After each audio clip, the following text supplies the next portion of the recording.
Assalamualaikum warahmatullahi wabarakatuh. Al-Fatihah.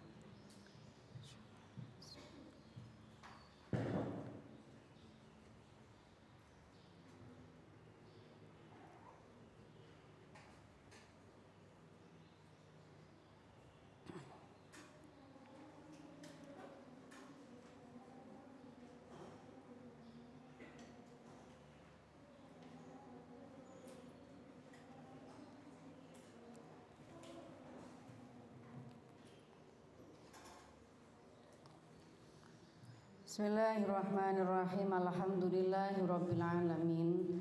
Wassalatu wassalamu ala sayyidil mursalin wa ala alihi wa sahbihi ajmain.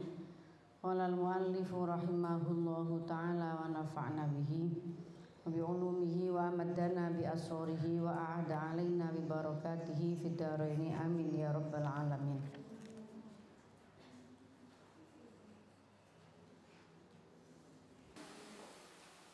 Babun nahi an darbin nisa'i. Bab menerangkan larangan memukul perempuan. Utawi iku bab dalam menerangkan ngelarang an darbin nisa'i, larangan an darbin nisa'i sanging mukul pira-pira wong wadon. An Abdullah bin Zam'ah radhiyallahu anhu, saya Abdullah bin Zam'ah radhiyallahu anhu anin Nabi sallallahu alaihi wasallam. Iku kala dawuh sapa Nabi ing dawuh la yajlidu ahadukum imra'atahu jalgal abdi. Ojo mukul sapa ahadukum salah siji sira kabeh imra'atahu ing wadone to ing bojone ahad jalgal abdi lawan koyo mukul kawula dengan kalian memukul istri kalian sebagaimana kamu memperlakukan hamba sahayamu. Tumayu jami'uha nuli jima sopo ahadukum. Tumayu jami'uha nuli jima sopo ahadukum haing imra'ah fi akhir yaumi ing dalem akhir dina. Rawahu riwayatkan hadis sapa Al-Bukhari, Imam Al-Bukhari. Suami ini dilarang memukul istrinya. Nabi melarang laki-laki memukul perempuan, terutama itu istrinya. Apalagi setelah dia mukul, dia juga masih butuh. Secara biologis dia masih membutuhkan istrinya. Lalu dia mengumpuli istrinya di akhir yaumi, di akhir hari itu. Paginya mukul, sorenya minta, siangnya mukul, malamnya minta, malamnya mengumpuli istrinya. Nah, ini perbuatan apa ya? Memukul itu betul-betul satu tindakan yang merendahkan martabat manusia. Jadi orang yang melakukan tindakan pukulan, memukul, kekerasan secara fisik, itu berarti dia telah merendahkan harkat martabat manusia.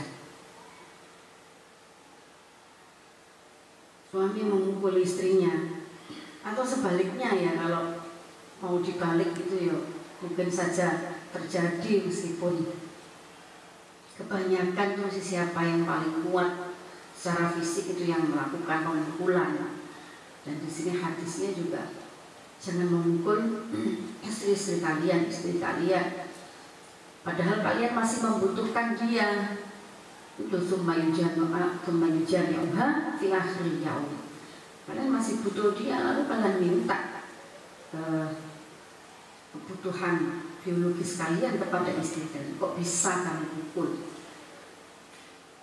Fi riwayatin, dalam suci riwayat itu dalam suci riwayat, kalau dikau sapa Nabi Diriwayatkan dan ing dalam riwayat liyane kala ngendika sapa Kanjeng Nabi bima yadribu kelawan apa yadribu mukul sapa hadukum sira kabeh imra'atahu ing wadone imra'ah dorbal abdi kelawan kaya mukul kawulane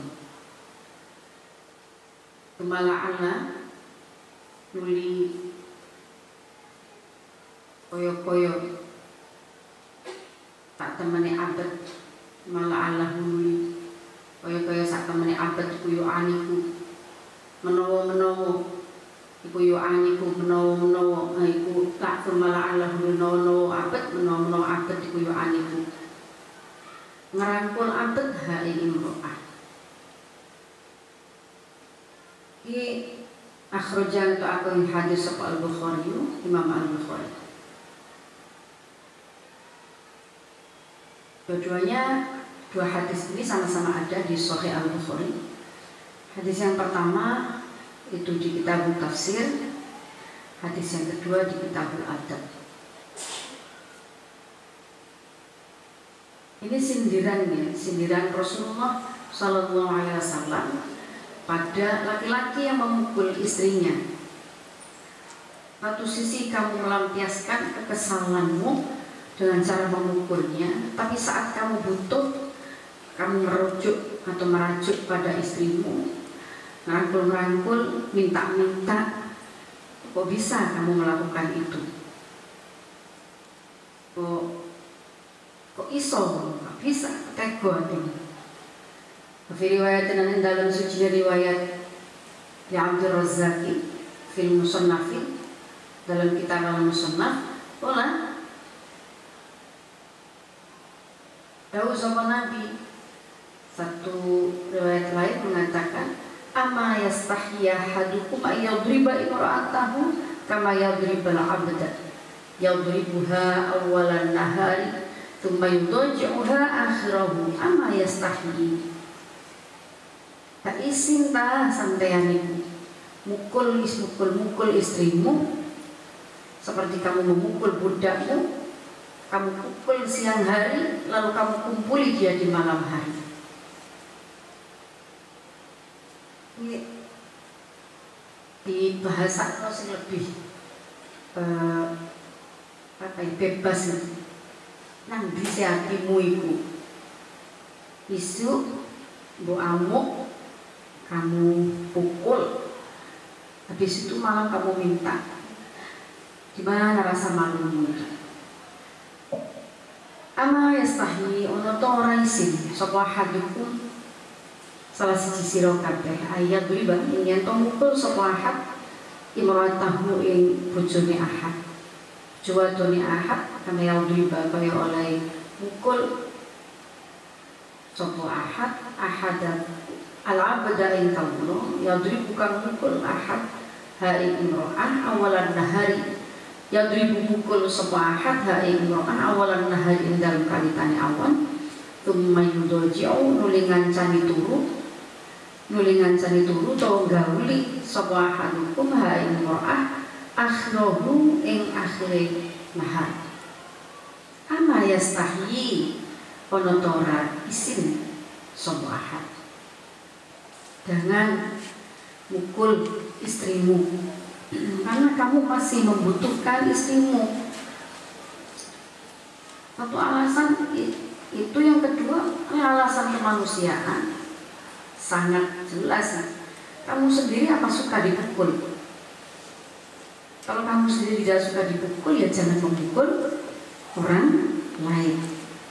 Dalam hal ini, dalam relasi suami istri, dalam hubungan suami istri tidak boleh ada kekerasan. Apalagi misalkan yang terjadi ini tidak dijelaskan secara detail ya, pemukulannya itu karena faktor apa. Ini dawuh Nabi isu mukul atau saiki mukul nanti kamu minta digauli. Ini kan perbuatan yang sebenarnya ama yastah itu kan memalukan. Habis berbuat kasar terus kamu minta kamu dilayani.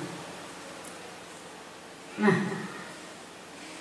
dalam konteks masalah apapun itu tidak layak seorang suami memukul istrinya. Apalagi misalkan pemukulan itu terjadi pada faktor melayani suami, melayani kebutuhan seksualnya. Misalnya istri belum siap, kemudian suami tak sabar, terus dipukul, diajar, naudzubillah, disiksa, atau diperlakukan dengan tindakan yang diperlakukan dengan kasar, keras, itu sungguh tidak mencerminkan akhlak yang baik seorang suami kepada istrinya. Dan itu Rasulullah berkali-kali mengingatkan, melarang. Masalah apa saja, baik itu berkaitan dengan masalah yang intim, hubungan seksual antara laki-laki dan perempuan, suami dengan istrinya, atau masalah yang muncul di dalam keluarga. Apa itu? Ya tidak tahu. Apa itu problem ekonomi, apa ada masalah anak yang lalu menjadi pemicu emosi di antara keduanya. Itu tidak seharusnya terjadi pemukulan atau tindakan kekerasan. Dan kalau kita mengaku umat Nabi Muhammad SAW, tentu saja harus Nabi, harus beliau yang menjadi panutan, yang menjadi teladan kita semua dalam bermuasyarah di dalam keluarga, dalam bergaul di dalam keluarga, dalam mewujudkan keluarga yang tetap tenang dan bahagia. Anak-anak, para sahabat yang dimuliakan oleh Allah, mari bersama-sama juga kita mentelaah atau membaca satu ayat Al-Quran, surat Ar-Rum ayat 21. Apa sebenarnya tujuan dari penciptaan laki-laki, perempuan, dibersatukannya mereka dalam mahligai rumah tangga? A'udzubillahi minasyaitonirrajim. Wa min ayatihi an khalaqalakum min anfusikum azwajan litaskunu ilaiha wa ja'ala bainakum mawaddatan wa rahmah. Inna fi dzalika laayatin liqaumin yatafakkarun. Surat Ar-Rum ayat 21. Ya ayyuha min ayatihi, a'udzubillahi minasyaitonirrajim, wa min ayatihi an khalaqalakum min anfusikum azwaja. Bagian dari tanda-tanda kebesaran Allah, an khalaqalakum min anfusikum azwaja, diciptakan dari golongan kalian azwaja, pasangan, suami istri, litaskunu ilaiha, harapan, tujuan, apa ya, cita-cita dari sebuah pernikahan itu litaskunu ilaiha, agar tercipta keluarga atau ketenangan batin, sakinah, ketenangan batin. Tujuan itu, laki yang belum menikah, perempuan yang belum menikah, itu dua-duanya artinya belum tenang. Tapi saat belum tenang, karena belum sah, belum bisa,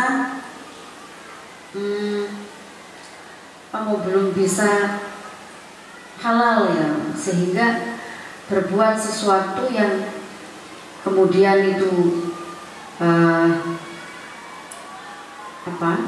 sebagaimana perbuatan suami istri, itu tentu masih dilarang saat mereka belum membentuk mahligai rumah tangga. Saat sudah, maka dua-duanya menjadi tenang, kebutuhan batiniahnya terhadap pasangannya itu terpenuhi saat sudah menikah. Ini sekali kuatin mesti menjadi tenang. Nah, itu sebenarnya ketenangan itu litaskunu ilaiha, kan fi'il mudhari' bentuknya. Ya, taskunu, sakana yaskunu. Nah, fi'il mudhari' itu berlangsung terus menerus, sedang berlangsung atau terusnya sampai yang akan datang.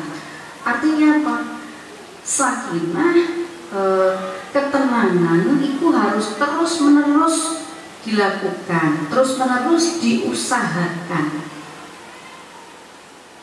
Enggak kok terus sakinah mantan anyar tok mari wis cukup berhenti. Ini pakainya pakai fi'il mudhari, tidak pakai fi'il madhi selampau. Pakainya pakai fi'il mudhari. Jadi sakinah, ketenangan di dalam mahligai rumah tangga, kedamaian di dalam berkeluarga, saling memberikan menutupi kebutuhan masing-masing, kebutuhan fisik, kebutuhan biologis, itu dilakukan, diupayakan secara terus-menerus oleh suami dan istri. Suami yaitu berikhtiar menciptakan ketenangan di hati istrinya, kedamaian di dalam keluarganya.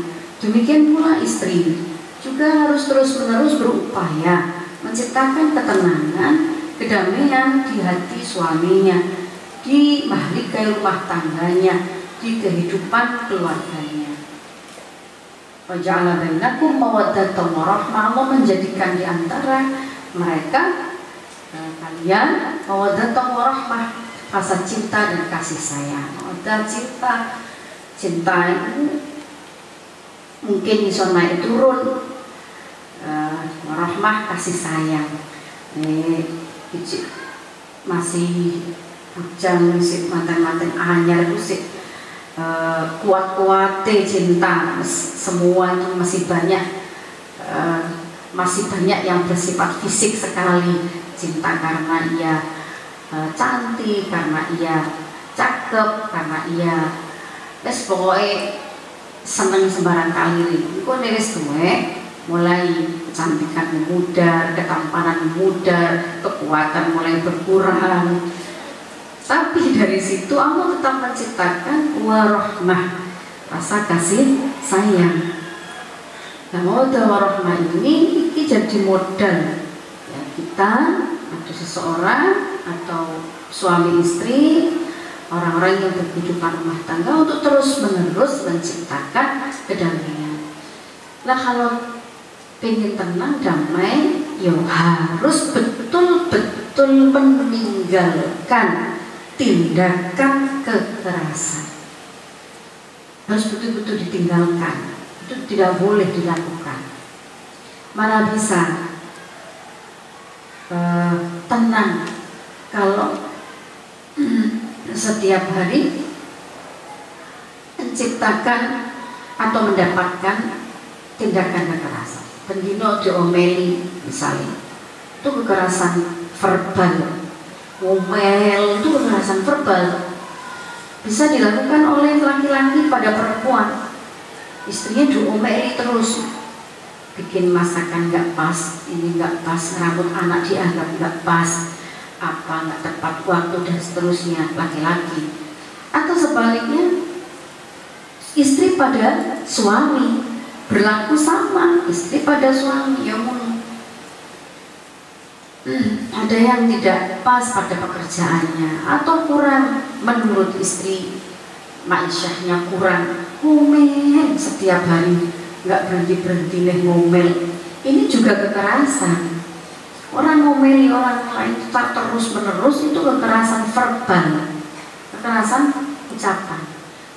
Kalau sudah pakai tindakan fisik, nampar, mukul, kemudian banting barang dan seterusnya, atau melempar sesuatu ke mukanya atau bagian tubuhnya, itu sudah kekerasan fisik, dan itu betul-betul dilarang. Rasulullah pun melarang, Islam melarang kekerasan di dalam rumah tangga. Hadis ke-26 ya. Masih dalam babun nahi andur bin nisa'i, bab larangan memukul perempuan. Bismillahirrahmanirrahim. An Fatimah an Fatimah binti Qais radhiyallahu anha qalat khatabani khuttabun minhum Muawiyatu wa Abul Jahmi faqala an-nabiy sallallahu alaihi wasallam inna Muawiyata taribun khafiful hali wa Abul Jahmi minhu syiddatun 'alan nisa aw yadribu an-nisaa aw nahwa hadza walakin 'alaika bi Usamata ibn Zaid rawahu Muslimun wa tariba ay fakirun. Jadi masih dalam bab larangan memukul perempuan ya. Ada orang yang melamar kemudian pihak perempuan bertanya kepada Kanjeng Nabi Shallallahu Alaihi Wasallam, saya dilamar oleh seorang laki-laki bernama Muawiyah dan Abu Al-Jaham. Nah, ini bagaimana Rasul? Terus Nabi dawuh, Muawiyah itu orangnya sangat miskin. Abul Jahmi orangnya suka mukul perempuan. Jadi jangan pilih dua-duanya. Kanjeng Nabi pun memilihkan sahabat atau orang yang bertanya pada beliau itu laki-laki yang tepat. Jadi tidak dipilihkan dua-duanya yang melamar, yang sowan kepada Nabi ini karena satunya sangat lemah ekonominya, sangat lemah ya, sangat lemah ekonominya, yang satunya suka memukul. Ini yang menjadi hadis, menjadi apa? Pedoman kita dalam hadis ini adalah memilih laki-laki yang baik agamanya dan baik akhlaknya, termasuk tidak suka memukul perempuan. Ini kudu memang harus ditanyakan pada orang-orang dekatnya, orang-orang di sekitarnya, bagaimana watak asli laki-laki yang akan melamar perempuan itu. An Fatimah binti Qais radhiyallahu anha qalat khatabani nglamar ning ingsun sapa khutabun pira-pira wong kang nglamar. Minhum iku setengah saking khutab Muawiyah utai Muawiyah wa Abul Jahmi lan Abul Jahm. Faqala nuli dawuh sapa Nabi sallallahu alaihi wasallam, inna Muawiyah sak temene Muawiyah iku taribun fakir. Khafiful hali kang sepi saking bondo. Sangat lemah ekonominya. Minhum iku setengah saking khutab Muawiyah tu Abul Jahmi. Wa Abul Jahmi utawi Abul Jahmi minhu iku setengah saking Abul Jahmi syiddatun 'alan nisa'i utawi banget ing atase pira-pira wadon. Aw yadribu tegese mukul sapa Abul Jahmi an-nisaa ing pira-pira wadon aw nahwa hadza utawa sepadane mengkono-mengkono darab. Walakin alaiki tetapi ini kowe ngatasi sira wadon bi Usamata ibni Zaidin utawi Usamah bin Zaid dipilihno Nabi laki-laki yang baik yang lain, Usamah bin Zaid. Rawang riwayatake hadis sapa Muslimun Imam Muslim. Wa tariba utawi lafat tariba iku ai fakirun tegese fakir. Ya orang itu hidup berkeluarga itu untuk saling mendapatkan kedamaian ya. A'udzubillahi minasyaitonirrajim. Itu ayatnya surat Ar-Rum. Wa min ayatihi an khalaqalakum min anfusikum azwaja litaskunu ilaiha wa ja'ala bainakum mawaddatan wa rahmah.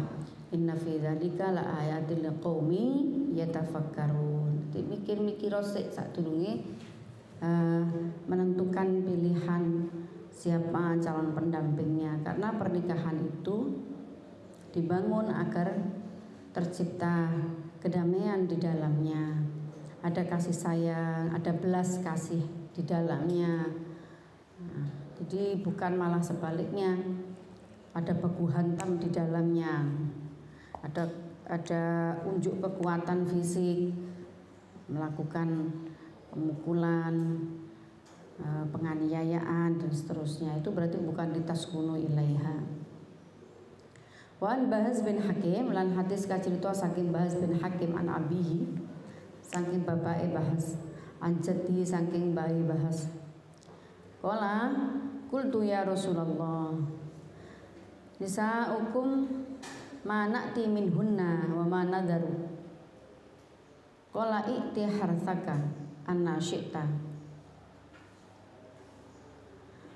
wa at'imha idza ta'imta wa aksuha idza tasaita wa la tuqabbihal wajha wa la tadrib.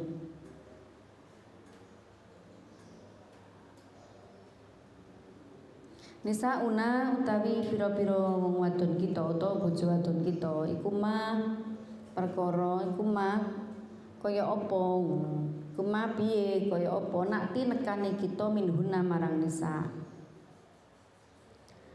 Pemalan ing apa nadharo ninggal kita. Kala dawuh sapa Nabi sallallahu alaihi wasallam, Ikti harsaka nasyita, nekanono sapa sira harsaka ing ladang sira anna syita dalem dinggon karep sapa sira. Wa ta'im lan awe panganan sapa sira ha ing harsak idza ta'imta tatkala mangan sapa sira. Waksulan maringi pakaian sapa sira ha ing nisa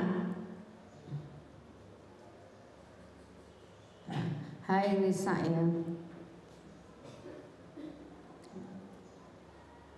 Idza tasaita tatkalane gawe pakaian sira. Wala tuqabbih lan ojo menghina sira, ojo ngira-ngira sira alwajah ing wajah. Wala tadrib lan ojo mukul sapa sira. Ruang riwayataken hadis sapa Abu Dawud.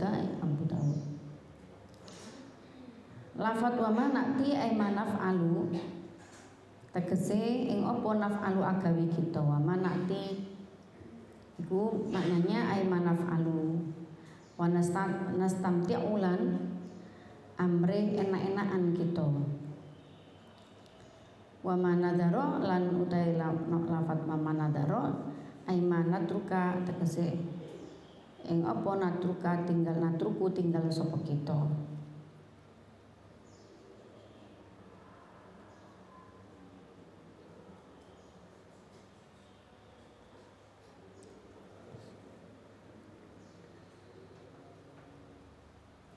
Jadi ada satu sahabat soal kepada Rasulullah SAW. Ia bertanya, ya Rasul, bagaimana saya mempergauli istri saya? Bagaimana saya memperlakukan istri saya? Terus bagaimana juga saya harus menghindarinya? Terus Nabi dawuh, ya datangi ia, gauli ia dari arah mana saja kamu suka. Kalau berhubungan intim, ya tetap ada syariatnya ya, yang tidak boleh wati liwat. Jadi wati dubur gak boleh, memang itu dilarang oleh agama. Wa'at'imha, lalu beri makan ia. Kalau kamu makan ya istrimu beri makan yang baik, sama dengan kamu makan yang baik, halalan thayyibah, yang baik-baik, yang halal dan yang baik. Yang baik itu yang bergizi, itu baik. Mosok sekolah senengane cilok sampai tuwek cilok kayak. Terus panganan nih hamil ya makanannya tepungnya nggak bergizi terus gitu, bikin kecerdasannya lemet kayak cilok lemet. Jadi yang bergizi thayyib itu halal itu jelas ya, halal itu berarti tidak diberi makanan dari penghasilan yang haram. Jangan diberi makanan dari penghasilan yang haram. Jadi istri itu berhak tahu ya anak-anak. Di perempuan itu berhak tahu dari mana suaminya mendapatkan hartanya. Itu berhak tahu. Karena ya kita akan memakan toh keluarga itu, istri juga, anak-anak kita akan memakan harta yang diberikan oleh suami. Ya kita berhak tahu apa saja yang masuk kepada tubuh kita. Itu harus bisa memastikan bahwa yang masuk ke tubuh kita itu yang pertama harus sesuatu yang halal. Karena di Wasiatul Mustafa itu juga diterangkan kalau makan makanan sing gak halal itu membuat hati seseorang mati, keras, hatinya mengeras, mati juga. Jangan belum lagi di dalam tubuhnya itu menempel atau ada daging di dalam tubuhnya yang kemudian terbuat dari atau bercampur dengan barang yang haram. Ya, tapi tanyanya nggak usah mente-mente. Personal di apa penggaweanmu? Galak banget. Apa pekerjaannya dicari tahu, terus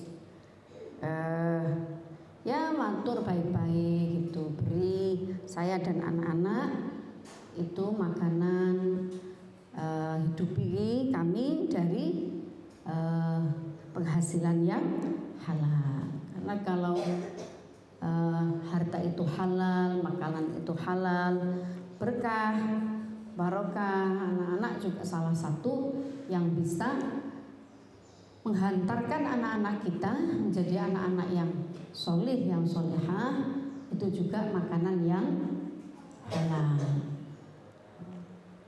Kadang-kadang memang harus muhasabah diri, anaknya angel, kadang-kadang naudzubillah, dituturi angel, diutus angel, itu juga salah satu, sangat mungkin salah satu faktornya makanan yang tidak halal.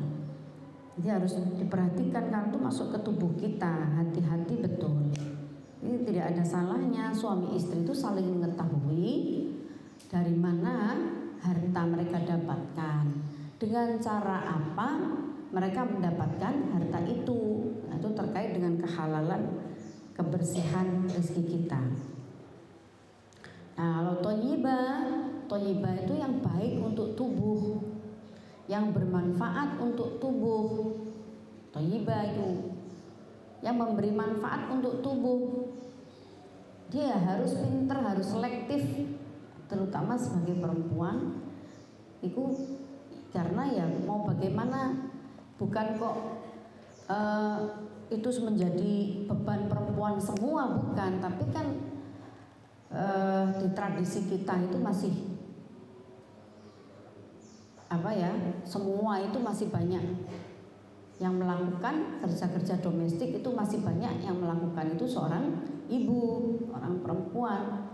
Jadi beliau ibu itu menjadi yang paling tahu di rumah itu. Menjadi juga yang sangat mungkin menjadi yang paling menentukan makanan apa yang harus dihidangkan, masak apa hari ini. Jarang di rumah tangga di lingkungan kita itu di Indonesia itu masih jarang, walaupun ya sudah mulai banyak gitu, tapi masih lebih banyak perempuan. Pada siapa anak-anak bertanya, orang-orang di rumah bertanya, masak apa, buka puasa apa hari ini. Yang menentukan menu-menunya itu hampir semuanya rata-rata pasti ibu. Ya, maka ibu diharapkan memiliki pengetahuan yang cukup tentang gizi yang baik, ya, makanan yang baik, tidak hanya berdasarkan kesukaan. Belum lagi nanti kalau di rumah itu ada orang sepuh yang harus diseleksi daharannya, tidak bisa sembarangan. Kayak kita yang wes pokoknya nih, makan itu nggak sampai judir pedes gitu, nggak enak gitu. Padahal makanannya sehat, bergizi, tapi harus pedes gitu misalkan. Kalau kamu orang serumah harus mengikuti selera kita. Padahal di situ ada yang sepuh, ayo gawat, tambah parah sakitnya nanti. Jadi ini toyib itu bergizi ya, bermanfaat untuk tubuh.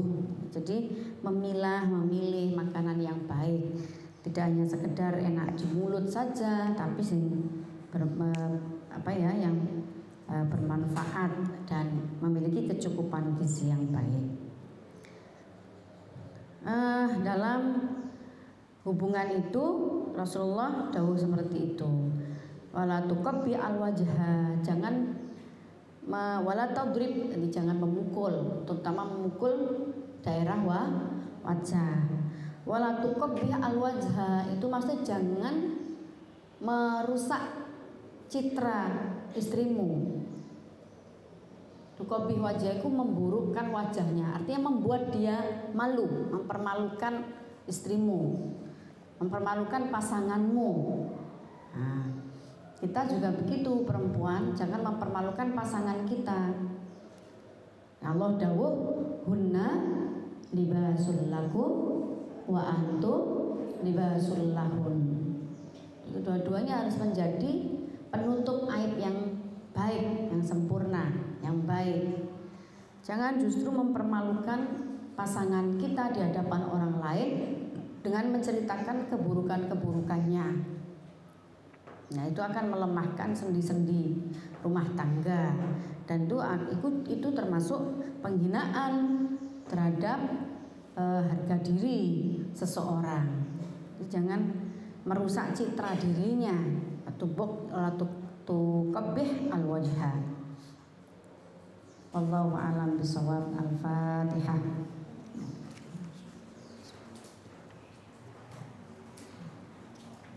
Ya kana Allah ya kana sayyidina kita syaitan lagi anamta alaihi.